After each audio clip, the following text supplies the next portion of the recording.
Welcome to Bharat media. ముందుగా ముఖ్యాంశాలు.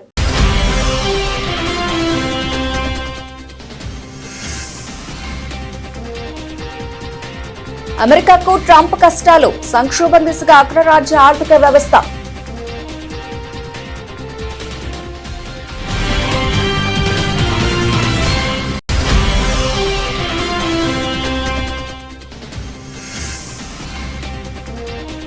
కశ్మీర్లో భద్రతా బలగాల విజయం, 6 ఉగ్రవాదులను మట్టుబెట్టిన సైన్యం.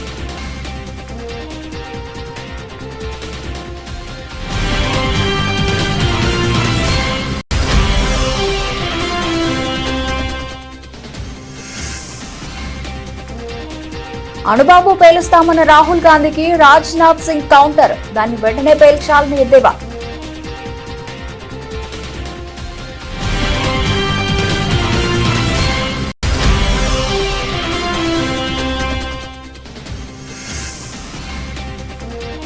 ట్రంప్ వ్యాఖ్యలతో కాంగ్రెస్ లో చిచ్చు, రాహుల్ కు భిన్నంగా థరూర్ వైఖరి.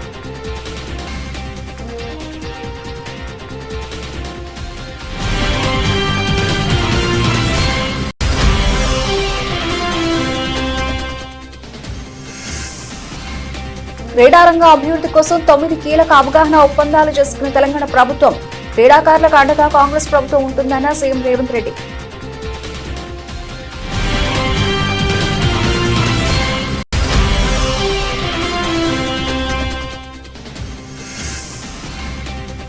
ఏపీకి గడ్కరీ భారీ కానుక, 25,000 కోట్ల రూపాయలకు తక్షణ ఆమోదం, మరో 1,00,000 కోట్ల రూపాయలకు హామీ.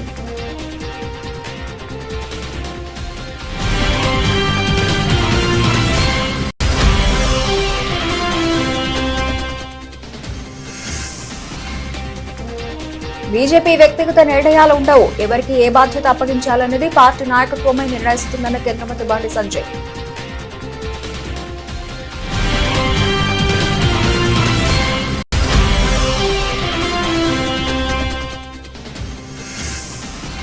ప్రారంభం నుంచి లిక్కర్ స్కామ్ లో సిట్ దర్యాప్తుపై అనుమానాలు ఉన్నాయి. ఆగ్రహం వ్యక్తం చేసిన వైఎస్ఆర్సీపీ లీగల్ సెల్ అధ్యక్షుడు ఎం మనోహర్ రెడ్డి.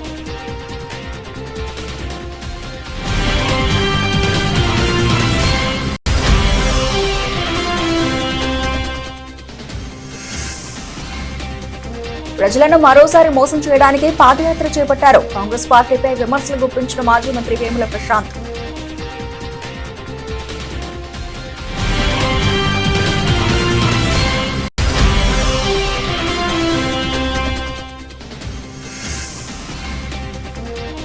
అంచనాలు లేకుండా వచ్చి సంచలనాలు సృష్టించిన మహావతార్ నరసింహ బాక్సాఫీస్ ను షేక్ చేస్తున్న యానిమేటెడ్ చిత్రం.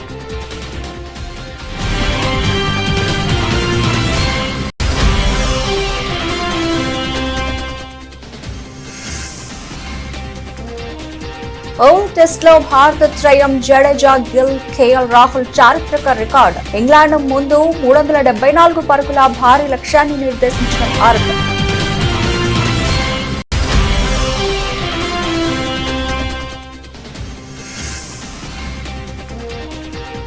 మళ్లీ సామాన్యులకు షాక్, భారీగా పెరిగిన బంగారం వెండి ధరలు.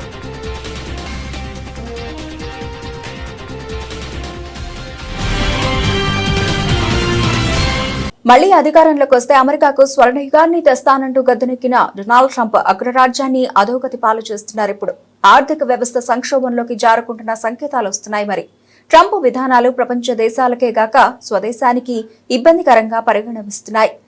ఎదురు తిరిగితే ఏ దేశంపైనైనా ప్రతీకార సుంకాలతో విరుచుకుపడుతున్న ట్రంప్ దీనివల్ల సొంత దేశంపై ఏ రకమైన ప్రభావం పడుతున్నదో చూసుకోవట్లేదు. ఫలితంగా స్వజాతీయుల నుంచి విమర్శలు మూటగట్టుకుంటున్నారు. మేక్ అమెరికా గ్రేట్ అగైన్ అంటూ మరోసారి అధ్యక్ష పీఠాన్ని అధిరోహించిన డొనాల్డ్ ట్రంప్ అధికారంలోకి వచ్చిన దగ్గర నుంచి అనుసరిస్తున్న విధానాలు, తీసుకుంటున్న నిర్ణయాలు అగ్రరాజ్యాన్ని ఆభాసపాలు చేస్తున్నాయి. పెద్దన్నగా ప్రపంచ ఆర్థిక వ్యవస్థను బలపరచాల్సింది పోయి ప్రతీకార సుంకాలతో రగిలిపోతూ బలహీనపరుస్తున్నారు. మరి నిరుటితో పోల్చితే తగ్గిన ఉద్యోగాలు, పెరిగిన ద్రవ్యోల్బణం, మందగిస్తున్న జీడీపీ ఇది ఆ దేశంలో ఇప్పుడు నెలకొన్న దుస్థితి. అవును, అమెరికా అధ్యక్షుడిగా బాధ్యతల్లోకి వచ్చి కేవలం 6.5 నెలలే కావస్తున్న టారిఫ్ల పెంపు, కొత్త పన్ను విధానం, ఖర్చుల కారణంగా అక్కడి వాణిజ్య, తయారీ, ఇంధన రంగాలు సమస్యలను ఎదుర్కొంటున్నాయి. ఉగ్రవాదుల ఏరివేత లక్ష్యంగా జమ్మూ కాశ్మీర్ భద్రతా బలగాలు చేపట్టిన ఆపరేషన్ అఖల మూడో రోజు కొనసాగుతోంది. దక్షిణ కశ్మీర్లోని కుల్గాం జిల్లా అఖల అటవీ ప్రాంతంలో నేడు జరిగిన భీకర కాల్పులో మరో 3 ఉగ్రవాదులు హతమయ్యారు. దీంతో ఈ ఆపరేషన్లో మరణించిన మొత్తం ఉగ్రవాదుల సంఖ్య 6కు చేరింది. ఈ ఘటనలో ఒక సైనికుడు కూడా గాయపడినట్టు అధికారులు వెల్లడించారు. నిఘా వర్గాల నుంచి అందిన పక్కా సమాచారంతో జమ్మూ కాశ్మీర్ పోలీసులు, సైన్యం, సిఆర్పీఎఫ్ బలగాలు సంయుక్తంగా శుక్రవారం అఖల అటవీ ప్రాంతంలో కార్డన్ సెర్చ్ ఆపరేషన్ ప్రారంభించాయి. బలగాలను గమనించిన ఉగ్రవాదులు అడవిలో నక్కి కాల్పులకు తెగబడడంతో ఇది ఎన్కౌంటర్ గా మారింది. నిన్న జరిగిన ఎదురు కాల్పులో 3 ఉగ్రవాదులను భద్రతా బలగాలు మట్టుబెట్టాయి. రాత్రంతా కాల్పుల మూతతో దద్దరిల్లిన ఈ ప్రాంతంలో నేడు మరో 3ని హతమార్చారు. ఓటర్ల విషయంలో అణుబాంబు పేలుస్తామన్న లోక్సభలో ప్రతిపక్ష నేత రాహుల్ గాంధీ చేసిన వ్యాఖ్యలకు కేంద్ర మంత్రి రాజ్నాథ్ సింగ్ కౌంటర్ ఇచ్చారు. అణుబాంబు ఉందని రాహుల్ గాంధీ చెబుతున్నారని, దాన్ని వెంటనే పేల్చాలని ఆయన ఎద్దేవా చేశారు. అది పేలే సమయంలో దానివల్ల తనకు హాని కలగకుండా చూసుకోవాలని సూచించారు. గతంలో భూకంపం అంటూ ఇలాగే హెచ్చరికలు జారీ చేశారని గుర్తు చేశారు. ఆ తర్వాత అది తుస్సుమని పేలిందని వ్యాఖ్యానించారు. రాజ్యాంగబద్ధమైన ఎన్నికల సంఘాన్ని ఉద్దేశించి ప్రతిపక్ష నేత చేసే వ్యాఖ్యలు సరికాదని రాజ్నాథ్ సింగ్ అన్నారు. బీహార్ అసెంబ్లీ ఎన్నికల నేపథ్యంలో ఆ రాష్ట్రంలో ఓటర్ల జాబితా ప్రత్యేక సమగ్ర సవరణ ప్రక్రియను ఎన్నికల సంఘం చేపట్టింది. అనంతరం ముసాయిదా ఓటరు జాబితాను ఈసీ విడుదల చేసింది. ఈ ప్రక్రియను రాహుల్ గాంధీ మొదటి నుంచి వ్యతిరేకిస్తున్నారు. अभी कल भी एफआईआर के मुद्दे पर विपक्ष द्वारा संसद को बाधित किया गया है और कल नेता प्रतिपक्ष ने फिर से एक अनर्गल बयान दिया है और उन्होंने कहा है कि चुनाव आयोग द्वारा वोट चोरी को लेकर उन्होंने सबूतों का एटम बम तैयार किया है जो उनके पास है और किसी के पास नहीं है। ऐसा एटम बम उन्होंने तैयार किया है जो कि वह केवल उनके पास है और किसी के पास नहीं है। मैं राहुल जी से कहना चाहूंगा बहुत विनम्रता के साथ, अगर आपके पास सबूतों का एटम बम है तो उसका परीक्षण तुरंत कर डालिए। एटॉमिक टेस्ट तुरंत हो जाना चाहिए। सारे सबूत जनता के सामने रखिए, सारे सबूत जनता के सामने रखिए। मगर सच्चाई यह है कि उनके पास न कोई तथ्य है न सबूत है। सनसनीखेज बातें करना उनकी पुरानी आदत है। साथियों, आप लोगों को संभवतः यह याद भी होगा कि इसके पहले भी राहुल गांधी जी ने इस तरह का बयान दिया था और जिस दिन वो बोलेंगे भूचाल आ जाएगा। एक बार और बयान दिया था उन्होंने, जिस दिन मैं बोलूंगा उस दिन भूचाल आ जाएगा। जब वो बोले तो खोदा पहाड़ निकली चूहिया। मैं तो राहुल जी से यही कहूंगा कि जल्दी से जल्दी एटम बम फोड़ दीजिए, विलंब मत कीजिए। बस अपने आप को संतुलित और सुरक्षित रखिए,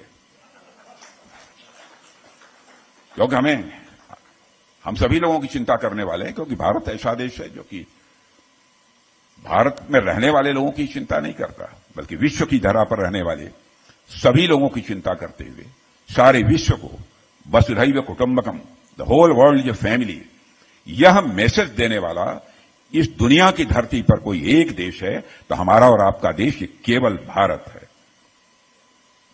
साथियों, संवैधानिक संस्थाओं को उनका काम करने दीजिए, यह हमारी राहुल जी से अपील है। यह कांग्रेस की सेहत के लिए भी अच्छा होगा और मैं ये मानता हूं कि భారత ఆర్థిక వ్యవస్థ నిర్వీర్యమైపోయిందంటూ అమెరికా అధ్యక్షుడు డొనాల్డ్ ట్రంప్ చేసిన వ్యాఖ్యలపై కాంగ్రెస్ పార్టీలో భిన్నాభిప్రాయాలు వ్యక్తమవుతున్నాయి. ట్రంప్ మాటలను కాంగ్రెస్ నేత రాహుల్ గాంధీ సమర్థించగా అదే పార్టీకి చెందిన సీనియర్ ఎంపీ శశి థరూర్ మాత్రం ఆ వ్యాఖ్యలతో విభేదించారు. సొంత పార్టీ నేత చేసిన వ్యాఖ్యలపై స్పందించేందుకు ఆయన నిరాకరించడం కాంగ్రెస్ లో అంతర్గత విభేదాలను మరోసారి బయటపెట్టింది. మన రాయబారులకు మనం గట్టి మద్దతు ఇవ్వాలి. ఉత్తమమైన ఒప్పందం కోసం వారు ప్రయత్నిస్తున్నారు. ఒకవేళ మంచి ఒప్పందం సాధ్యం కాకపోతే మనం దాని నుంచి వైదొలగాల్సి రావచ్చు అని థరూర్ పేర్కొన్నారు. ఇటీవలి కాలంలో శశి థరూర్ కు కాంగ్రెస్ అధిష్టానానికి మధ్య దూరం పెరుగుతోంది. పహల్గామ్ ఉగ్రదాడికి ప్రతీకారంగా భారత సైన్యం చేపట్టిన ఆపరేషన్ సింధూర్ కు థరూర్ బహిరంగంగా మద్దతు పలికారు. పార్టీ కన్నా దేశమే ముఖ్యం అని ఆయన పలుమార్లు స్పష్టం చేశారు. అంతేకాకుండా కాంగ్రెస్ పార్టీ సిఫార్సు లేకుండానే కేంద్ర ప్రభుత్వం ఆపరేషన్ సింధూర్ విషయమై అమెరికాకు వెళ్లే ప్రతినిధి బృందానికి థరూర్ ను అధిపతిగా నియమించింది. ఈ బాధ్యతను ఆయన స్వీకరించడం పార్టీ వైఖరిని ధిక్కరించడంగా భావిస్తున్నారు. ఈ నేపథ్యంలో తాజా పరిణామం పార్టీలో వివాదాలను మరింత తీవ్రం చేసింది.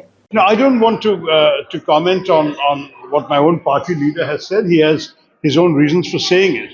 My concern is much more that this relationship with the US as a strategic partnership and as an economic relationship is important for us. we are exporting something like $90 billion worth of goods to America. We can't, therefore, be in a position where we are going to lose that or have it diminish significantly. Now, some people say, oh, that's only 2% of our GDP, but in terms of a percentage of our exports, it's considerable. America is, for us, one of our largest markets. And so when we look at this whole tariff question, we must wish our negotiators strength and courage in working out a fair deal for India, and at the same time, in making whatever in negotiation, you always give some, you take some. There's got to be some flexibility that they need to show. But at the same time, there are some fundamental questions of national interest they will not and cannot cross. But ultimately, for me, it seems to me that we need to preserve an export market in America, but we should also be talking to other countries, other regions about exporting our goods there. We've already got a free trade agreement now with the UK, which has tremendous potential. We are well advanced in talks with the EU. If we have a good agreement with the EU, with Japan, with other countries, we may be able to some degree to make up for whatever we end up losing in the US. But we can't lose everything. We have to preserve some things. And to my mind, this is a task where we have to support our negotiators to bring us a good result. రాష్ట్రంలో క్రీడా రంగం అభివృద్ధి కోసం ప్రభుత్వం 9 కీలక అవగాహన ఒప్పందాలు కుదుర్చుకుంది. వివిధ క్రీడల్లో ప్రత్యేక శిక్షణతో పాటు క్రీడాకారులు మానసికంగా శారీరకంగా దృఢంగా ఉండేందుకు వీలుగా చర్యలు చేపట్టనుంది. గురుకులాల్లోని విద్యార్థులను జల్లెడపట్టి ప్రతిభావంతులను ఎంపిక చేసి ప్రత్యేకంగా శిక్షణ అందించనుంది. ఈ మేరకు శనివారం హైదరాబాద్లోని హెచ్ఐసిసిలో జరిగిన స్పోర్ట్స్ కాన్క్లేవ్ లో రాష్ట్ర ప్రభుత్వం 9 ఎంఓయూలు కుదుర్చుకుంది. ఈ సందర్భంగా రాష్ట్ర క్రీడా పాలసీని సీఎం రేవంత్ రెడ్డి అధికారికంగా ఆవిష్కరించి ప్రసంగించారు. ప్రపంచ క్రీడా రంగంతో పోటీ పడేలా ఈ పాలసీని రూపొందించామని తెలిపారు. ఈ పాలసీ కాగితాలపై మాత్రమే కనిపించేది కానీ తెలంగాణకు బంగారు రేఖగా మారుతుందని చెప్పారు.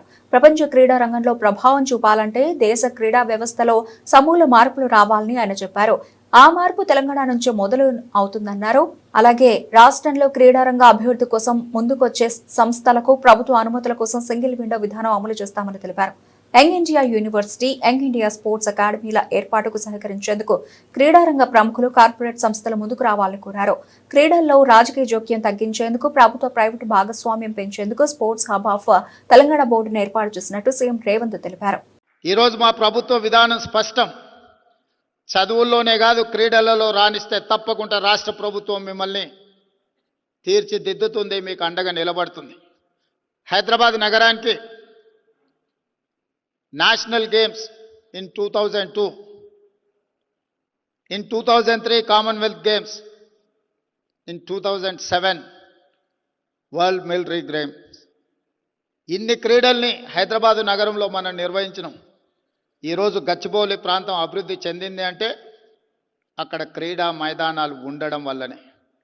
కానీ మధ్యలో ఒక 10-15 సంవత్సరాలు ప్రభుత్వాలు నిర్లక్ష్యం వహించడం వల్ల ఈరోజు ఆ క్రీడా మైదానాలు అన్నీ కూడా పెళ్ళిళ్ళు చేసుకునే ఫంక్షన్ హాల్స్గా మారిపోయినాయి, లేదా ప్రైవేట్ పార్టీలు ఇచ్చుకునే సన్బర్న్ పార్టీలు ఇచ్చే వేదికలుగా మారినాయి. ఈ విధానానికి స్వస్తి పలకాలని ఒక స్పష్టమైన క్రీడా విధానాన్ని, స్పోర్ట్స్ యూనివర్సిటీ, స్పోర్ట్స్ అకాడమీలను ప్రోత్సహించాలని మొన్న జరిగిన ఒలింపిక్స్ గేమ్స్ చూసిన తర్వాత స్పష్టంగా నేను నిర్ణయించుకున్నా. 140 కోట్ల జనాభా ఉన్న ఈ దేశం మొన్న జరిగిన ఒలింపిక్స్లో ఒక గోల్డ్ మెడల్ కూడా తెచ్చుకోలేకపోవడం అంటే నిజంగా ఈ దేశానికి, మన జాతికే ఒక అవమానము అని చెప్పి నేను భావిస్తున్నా. ఆంధ్రప్రదేశ్ లో జాతీయ రహదారుల అభివృద్ధికి కేంద్ర ప్రభుత్వం భారీ అండగా నిలిచింది. ముఖ్యమంత్రి చంద్రబాబు నాయుడు చేసిన విజ్ఞప్తికి తక్షణమే స్పందించిన కేంద్ర రవాణా రహదారుల శాఖ మంత్రి నితిన్ గడ్కరీ వేదికపై నుంచి ఏకంగా 26,000 కోట్ల రూపాయల విలువైన ప్రాజెక్టులకు గ్రీన్ సిగ్నల్ ఇచ్చారు. అంతేకాకుండా ఈ ఆర్థిక సంవత్సరం ముగిసేలోగా రాష్ట్రానికి మరో 1,00,000 కోట్ల రూపాయల విలువైన ప్రాజెక్టులు మంజూరు చేసేందుకు సిద్ధంగా ఉన్నామని ప్రకటించి రాష్ట్ర అభివృద్ధి పట్ల తమ నిబద్ధతను చాటుకున్నారు. అమరావతిలో జరిగిన కార్యక్రమంలో ముఖ్యమంత్రి చంద్రబాబు, కేంద్ర మంత్రి నితిన్ గడ్కరీ, ఉప ముఖ్యమంత్రి పవన్ కళ్యాణ్ పాల్గొన్నారు. ఈ సందర్భంగా 2,852 కోట్ల రూపాయల విలువైన జాతీయ రహదారి ప్రాజెక్టులను జాతికి అంకితం చేయడంతో పాటు 2,381 కోట్ల రూపాయల విలువైన పనులకు శంకుస్థాపన చేశారు. ఈ కార్యక్రమంలో ముఖ్యమంత్రి చంద్రబాబు మాట్లాడుతూ సంపద సృష్టికి రహదారులే మూలమని స్పష్టం చేశారు. आज जो है वो 6 लेनिंग विजयवाड़ा से मछलीपट्टनम 2,600 करोड़, इसका तुरंत काम शुरू होगा. मछलीपट्टनम शहर का ट्रैफिक के जाम से निश्चित रूप से राहत मिलेगी। दूसरा, विनुकोंडा से गुंटूर 2 लेन है एग्जिस्टिंग, अब इसको हम बड़ा कर रहे हैं 2605 करोड़ का, ये भी मंजूर कर रहा है। इससे विनुकोंडा से गुंटूर का 2 घंटे से घटकर 1.5 घंटा रह जाएगा। अच्छा, कोटपकोंडा के शिव मंदिर और कोंडवे किले तक आसान पहुंच जाएंगे। 4 lane of Guntur नाराकुडूर 2000 crore 47 kilometre, इस साल इसका काम शुरू हो जाएगा। इसके साथ साथ अक्कीविट्टू से दिगमरू, ये काम 45 किलोमीटर का है, 2500 करोड़ का ग्रीनफील्ड प्रोजेक्ट है, नया रोड बना रहे, इसी साल इसका काम शुरू हो जाएगा। ये हमारे वर्मा जी का आग्रह था, उन्होंने मुझे दिया था। बाद में 4 लेनिंग पेडाना से लक्ष्मीपुरम 4200 करोड़, इसी साल 118 किलोमीटर, ये भी हम लोग तुरंत सैंक्शन करके इसी साल इसका काम शुरू करेंगे। बाद में बुग्गा काइपा गिडलूर 4200 करोड़ का 135 किलोमीटर, इसी साल इसका काम शुरू हो जाएगा। 4 laning of Mudunur Kadapa 1182 crore 48 kilometre, ये भी इसी साल शुरू हो जाएगा। इसके साथ हैदराबाद विजयवाड़ा 6 लेनिंग जो है, इसका काम हमने शुरू किया है। इसमें बहुत एक्सीडेंट होते हैं और ये रोड पर 50,000 पीसीयूज ट्रैफिक है, ये पूरा करेंगे। इसमें हम लोग अंबारुपेटा रथावरम और काचावरम से वेस्ट इब्राहिमपट्टनम यहाँ बाईपास भी बना रहे हैं। इससे हैदराबाद से विजयवाड़ा 5 घंटे का समय 2.5 घंटे में आएगा।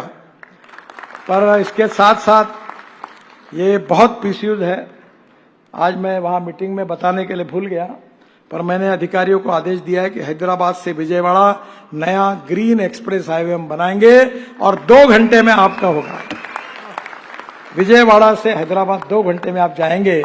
उस ग्रीन एक्सप्रेस हाईवे का डीपीआर बनाने की भी सूचना मैंने डिपार्टमेंट को की है। Today we requested nearly 1883 kilometers roads. National highways are more tall, including everything. It is costing 85,000 crores. You promised me next 2 years you are going to give 1 lakh crores worth of roads. I am confident any project is viable. That is only one man, Gadkari ji. He will make it possible. I really appreciate him. I am thanking him. Gettiga chapatlu kotti okasari abhinandinchandi. He has done extremely well. బీజేపీలో వ్యక్తిగత నిర్ణయాలు ఉండవని, ఎవరికి ఏ బాధ్యత అప్పగించాలన్నది party నాయకత్వమే నిర్ణయిస్తుందని కేంద్ర హోంశాఖ సహాయ మంత్రి బండి సంజయ్ స్పష్టం చేశారు. కరీంనగర్ జిల్లా చొప్పదండిలో విద్యార్థులకు సైకిళ్ల పంపిణీ కార్యక్రమాన్ని నిర్వహించారు. కార్యక్రమం అనంతరం ఆయన విలేకరులతో మాట్లాడారు. మాకు ఈ పదవి కావాలి, ఆ పదవి కావాలి అంటూ ఎన్నడూ పార్టీ నాయకత్వంపై ఒత్తిడి తేబోమని తెలిపారు. బీజేపీ క్రమశిక్షణ ఉన్న పార్టీ అని అధిష్టానం ఏది చెబితే అది శిరస వహించి పనిచేస్తామన్నారు. తనను మంత్రి పదవి నుంచి విముక్తి చేయాలంటూ అడిగానని వచ్చిన వార్తలపై మీడియా అడిగిన ప్రశ్నకు స్పందించి మాట్లాడుతూ బీజేపీలో వ్యక్తిగత నిర్ణయాలు ఉండవని, ఎవరికి ఏ బాధ్యత అప్పగించాలన్నది పార్టీ నాయకత్వం ఆలోచిస్తుందని అన్నారు. భారతీయ జనతా పార్టీలో వ్యక్తిగత నిర్ణయాలు అనేటివి ఉండవు. భారతీయ జనతా పార్టీ కార్యకర్తలు కానీ, 4 నాయకులు కానీ పార్టీ ఆలోచిస్తుంది, పార్టీ నాయకత్వం ఆలోచిస్తుంది. ఎవరికి ఏ బాధ్యత ఇవ్వాలి, ఎవరికి ఏ పని చెప్పాలి అనేది పార్టీ నాయకత్వం ఆలోచిస్తుంది. మేము పదవుల కోసం కానీ, వీటి కోసం కానీ ఎప్పుడు పాకారము. పార్టీ ఆలోచిస్తుంది ఎవరికి ఏం చేయాలని. కాబట్టి పార్టీ దగ్గరకు పోయి నాకు ఇది వద్దు, అది వద్దు అనేది భారతీయ జనతా పార్టీ ఒక క్రమశిక్షణ పార్టీ.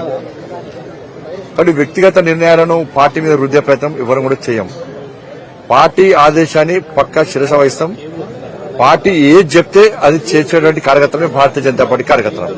కాబట్టి ఇటువంటి అన్ని కూడా దాని మంచి మళ్ళీ రిక్వెస్ట్ చేస్తున్నా, దయచేసి ఇటువంటి రాయకండి. ఎందుకంటే మీరు కాంగ్రెస్ పార్టీని, బీఆర్ఎస్ ఇతర పార్టీలను చూసి అట్లనే మా పార్టీ అనుకుంటున్నారు. మా పార్టీ అందరు కలిసి సమిష్టిని తెలుసుకుంటారు, సమిష్టిగా వాళ్ళు నిర్ణయాలు తీసుకుంటారు.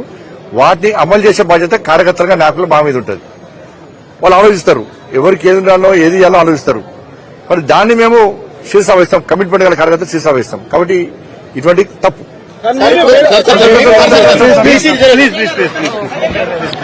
ప్రభుత్వం సృష్టించిన లిక్కర్ స్కామ్ లో తాజాగా పట్టుబడినట్లు చెబుతున్న 11 కోట్ల రూపాయల స్వాధీన విషయంలో సిట్ అధికారులు వ్యవహరించిన తీరుపై అనేక అనుమానాలు కలుగుతున్నాయని వైఎస్ఆర్సీపీ లీగల్ సెల్ అధ్యక్షుడు ఎం మనోహర్ రెడ్డి మండిపడ్డారు. తాడేపల్లి వైఎస్ఆర్సీపీ కేంద్ర కార్యాలయంలో మీడియాతో మాట్లాడుతూ ఈ సొమ్ముకు లిక్కర్ స్కామ్ కు సంబంధాన్ని చూపించడంలో సిట్ అధికారులు పంచనామా రికార్డులు సరైన ప్రొసీజర్ ను పాటించలేదని ఆగ్రహం వ్యక్తం చేశారు. లేని స్కామ్ల ఆధారాలను సృష్టించే క్రమంలో సిట్ అధికారులు తప్పుపై తప్పు చేస్తున్నారని అన్నారు. హైదరాబాద్ లో సిట్ స్వాధీనం చేసుకున్న సొమ్ముకు సంబంధించి కరెన్సీ నెంబర్లను రికార్డు చేయాలని, ఆ డబ్బును బ్యాంకులో మిగిలిన కరెన్సీతో కలపకుండా ప్రత్యేకంగా ఉంచాలంటూ ఏసీబీ కోర్టు ఉత్తర్వులు జారీ చేయడంతో సిట్ అధికారులు కలవరం మొదలైందని అన్నారు. సంచలనం సృష్టించాలనుకుని ఈ లిక్కర్ స్కామ్ లో 11 కోట్ల రూపాయలు దొరికాయి. అవి రాజ్ కసిరెడ్డికి సంబంధించినవని, లిక్కర్ స్కామ్ ద్వారా ఇవి సంపాదించారని, ఇవి హైదరాబాద్లోని సులోచన ఫార్మ్స్ అనే ఫామ్ హౌస్లో ఎప్పుడో జూన్ 2024లో పెట్టారని, అవి మేము సిట్టు స్వాధీనం చేసుకున్నామని చెప్పారు. అవి కోర్టు ప్రొడ్యూస్ చేశారు. కోర్టు ప్రొడ్యూస్ చేసిన సందర్భంగా తర్వాత వెంటనే రాజ్ కసిరెడ్డి ఒక పిటిషన్ వేసి, ఇవి నాకు సంబంధించిన డబ్బులు కాదు, వాళ్ళు తీగల విజయేందర్ రెడ్డి అంటే సులోచన ఫామ్ హౌస్ యజమాని, వాళ్లకు ఇంజనీరింగ్ కాలేజెస్ ఉన్నాయి, అదేవిధంగా రాష్ట్ర వ్యాప్తంగా దేశవ్యాప్తంగా డయాగ్నోస్టిక్ సెంటర్స్ ఉన్నాయి, హాస్పిటల్స్ ఉన్నాయి. వాళ్ళు ఎప్పటి నుంచినో 100 కోట్ల కొద్దీ టర్నోవర్లు చేస్తున్నారు. వాళ్ళు నాకు బినామీలు అని చెప్పి సిట్టు చెప్పడం అనేది చాలా బాధ కలిగిస్తుంది. నా వయసు 43 సంవత్సరాలు అయితే వాళ్ళు 45-50 సంవత్సరాలుగా వ్యాపారాల్లో ఉన్నవాళ్ళు. అప్పటి భూములు నువ్వు కూడా అటాచ్ చేస్తే అవి నా భూములు అని చెప్పి నా బినామీలుగా వాళ్ళని చిత్రీకరించడం అనేది చాలా బాధాకరం అని చెప్పి తన ఆవేదనను వేదనను రోధిస్తూ కోర్టులో చెప్పడం జరిగింది. డబ్బుల విషయంలో సీజర్ కానీ ఇట్లాంటివి ఎక్కడా చేయలే. మరి దర్యాప్తు అధికారులు చేయనప్పుడు అదే దర్యాప్తు అధికారి ఇప్పుడు ఆ దర్యాప్తులో భాగంగా మళ్ళీ వరుణ్ చెప్తే మేము ఈ డబ్బులు సీజ్ చేసుకున్నామని చెప్పడంలో ఏదో కుట్రకోణం దాగి ఉందని, ఎందుకంటే తీగల విజయేందర్ రెడ్డి చెప్పలే, తీగల బాలరెడ్డి చెప్పలే, వరుణ్ చెప్పలే ఆ రోజు 161 స్టేట్మెంట్లో. అంటే పోలీసులకు విచారించడం చేత కాలేదా? 11 కోట్లు సీజ్ చేసి ఉంటే సులోచన ఫామ్ హౌస్ లో వాళ్ళ సిట్టు దర్యాప్తు పైన నమ్మకాన్ని కలగాలంటే జూన్ నాటి నుంచి, ఎప్పుడైతే 2024 జూన్లో దీన్ని డబ్బులు పెట్టారంటున్నారు కదా, అప్పటి నుంచి కూడా ఇప్పటి వరకు సీజ్ చేసినంత వరకు సీసీ ఫుటేజ్లను కోర్టుకు ప్రొడ్యూస్ చేయమనండి, నిజాలు తెలుస్తాయి. ప్రజలను మరోసారి మోసం చేయడానికి కాంగ్రెస్ పార్టీ పాదయాత్ర అని మాజీ మంత్రి బాల్కొండ ఎమ్మెల్యే వేముల ప్రశాంత్ రెడ్డి విమర్శించారు. అసెంబ్లీ ఎన్నికలప్పుడు రేవంత్ రెడ్డి అడ్డగోలుగా ఇచ్చిన హామీలను ప్రజలు నమ్మడం లేదని, డిక్లరేషన్ల పేరిట ఢిల్లీ నుంచి రోజుకో నేతను రప్పించి వారితో హామీలు ఇప్పించారని గుర్తు చేశారు. అప్పుడు ప్రజలను మొదటిసారి మోసం చేశారని మండిపడ్డారు. రేవంత్ మీద ప్రజలకు నమ్మకం పోయింది. స్థానిక సంస్థల ఎన్నికల్లో ఆయన పేరు చెప్పుకుని ఓట్లు అడిగే పరిస్థితి కాంగ్రెస్ కు లేదు. అందుకే మీనాక్షి నటరాజన్ అనే కొత్త ముఖాన్ని ముందు పెట్టి పాదయాత్ర పేరుతో ప్రజల్ని రెండోసారి మోసం చేసేందుకు కాంగ్రెస్ యత్నిస్తోందని ధ్వజమెత్తారు. ప్రభుత్వం ఇచ్చిన హామీలు, ప్రజలకు చెప్పిన గ్యారంటీలో ఏ ఒక్కటైనా సక్రమంగా అమలైందా అని ప్రశ్నించారు. వరంగల్లో రైతు డిక్లరేషన్ పేరు మీద సభ పెట్టినారు. దానికి ఏకంగా రాహుల్ గాంధీ గారిని తీసుకొచ్చి ఆ రైతు డిక్లరేషన్ సభలో వరంగల్లో 2 లక్షల రుణమాఫీ చేస్తామని మాట ఇచ్చినారు. అయిందా 2 లక్షల రుణమాఫీ ఇవాళ రాష్ట్రంలో? సగం మందికి అయింది, సగం మందికి కాలేదు. మన నిజామాబాద్ జిల్లాలో ఇప్పుడు మీనాక్షి నటరాజన్ గారు మీరు సమాధానం చెప్పాలి. మీరు ఏదైతే జిల్లాకు రేపు ఇవాళ వెళ్తున్నారో ఆ నిజామాబాద్ జిల్లాలో 2 లక్షల 3,000 మంది రుణమాఫీ కావలసిన వారు ఉంటే, రైతులుంటే కేవలం 1,00,000 మందికి మాత్రమే అయింది. ఇంకా 1,03,000 మందికి రుణమాఫీ కాలేదు. ఆ రోజు రైతు డిక్లరేషన్లో రాహుల్ గాంధీతోటే చెప్పించినారు, కానీ హామీ నెరవేరలేదు. అట్లనే 500 వడ్లకు బోనస్ అన్నారు, ఇచ్చినారా? 3 పంటలు అయిపోయినాయి వాళ్ళు. వడ్ల బోనస్ అన్ని వడ్లకు అన్నారప్పుడు మళ్ళీ సన్న వడ్లకు అని మాట మార్చిర్రు. ఆ సన్న వడ్లకు కూడా 15-20% ఇచ్చినారు, మిగతా వాళ్ళకి ఇవ్వలేదు.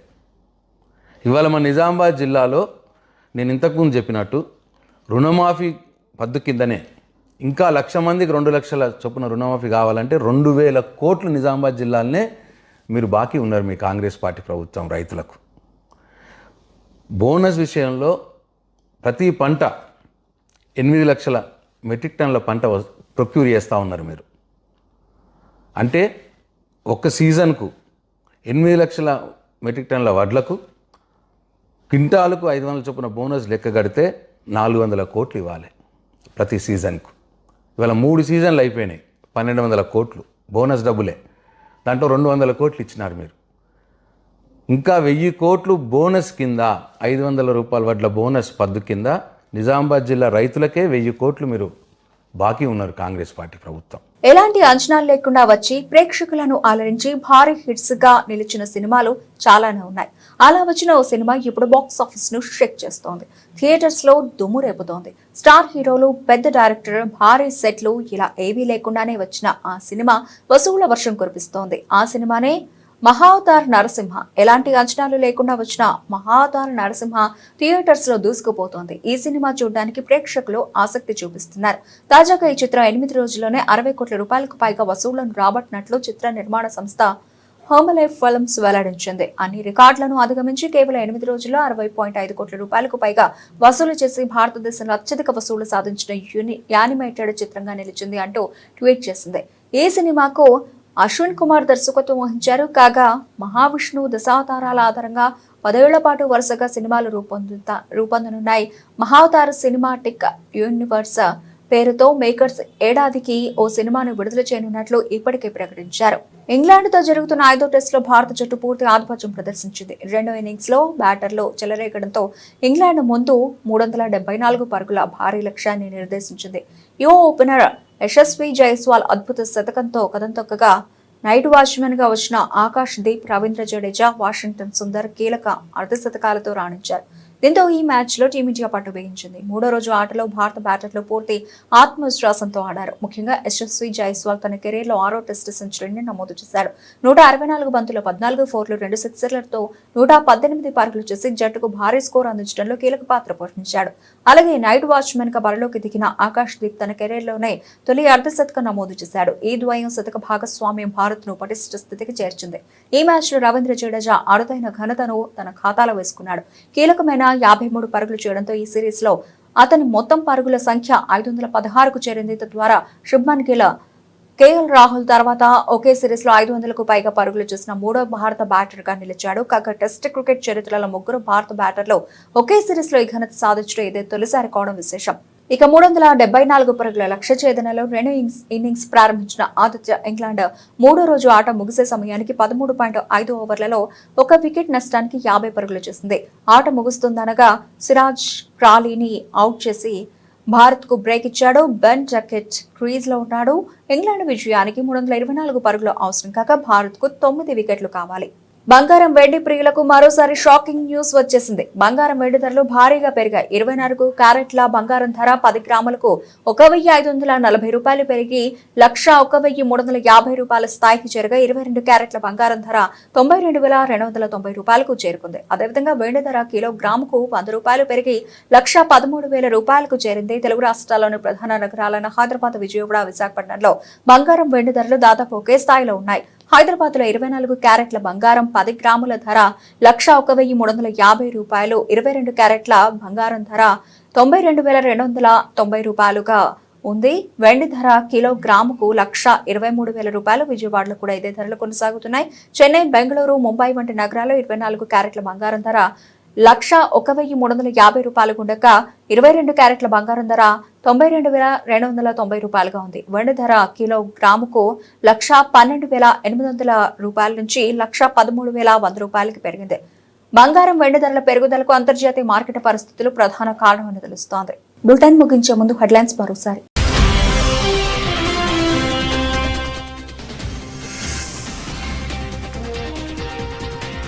అమెరికాకు ట్రంప్ కష్టాలు, సంక్షోభం దిశగా అగ్రరాజ్య ఆర్థిక వ్యవస్థ.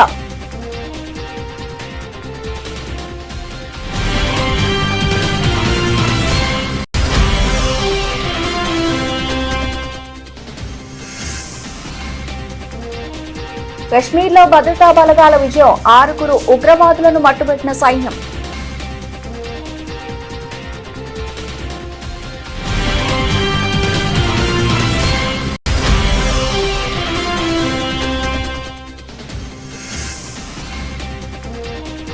అణుబాంబు పేలుస్తామన్న రాహుల్ గాంధీకి రాజ్నాథ్ సింగ్ కౌంటర్, దాన్ని వెంటనే పేల్చాలని ఎద్దేవా.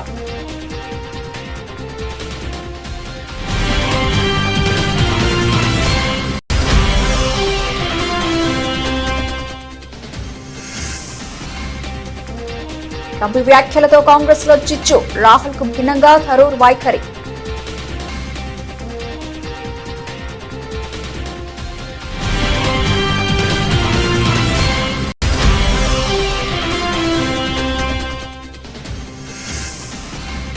క్రీడారంగ అభివృద్ధి కోసం 9 కీలక అవగాహన ఒప్పందాలు చేసుకున్న తెలంగాణ ప్రభుత్వం. క్రీడాకారులకు అండగా కాంగ్రెస్ ప్రభుత్వం ఉంటుందన్న సీఎం రేవంత్ రెడ్డి.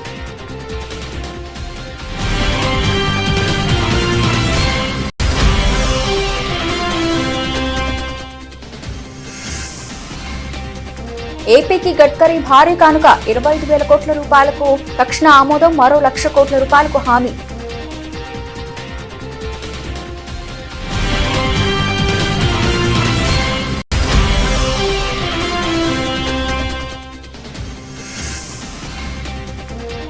బీజేపీ వ్యక్తిగత నిర్ణయాలు ఉండవు, ఎవరికి ఏ బాధ్యత అప్పగించాలన్నది పార్టీ నాయకత్వమే నిర్ణయిస్తుందన్న కేంద్ర మంత్రి బండి సంజయ్.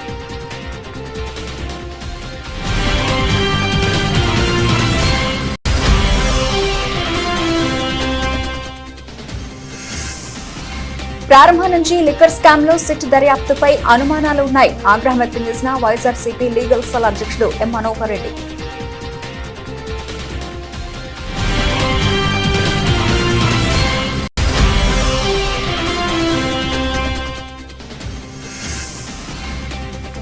ప్రజలను మరోసారి మోసం చేయడానికి పాదయాత్ర చేపట్టారు. కాంగ్రెస్ పార్టీపై విమర్శలు గుప్పించిన మాజీ మంత్రి వేముల ప్రశాంత్.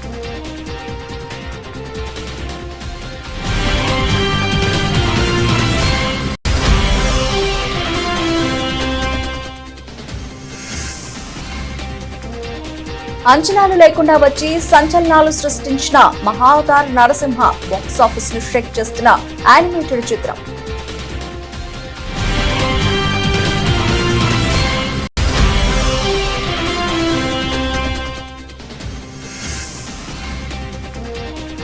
ఓవల్ టెస్ట్ లో భారత త్రయం జడేజా, గిల్, కేఎల్ రాహుల్ చారిత్రక రికార్డ్. ఇంగ్లాండ్ ముందు 374 పరుగుల భారీ లక్ష్యాన్ని నిర్దేశించిన భారత్.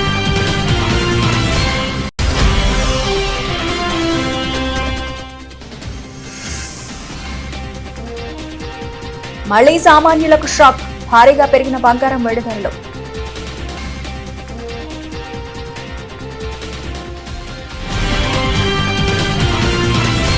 ఇవి ఇప్పటివరకు నబిల్సిన అప్డేట్స్. మరిన్ని అప్డేట్స్ తో మళ్ళీ కలుద్దాం. అంతవరకు సెలవు, నమస్తే.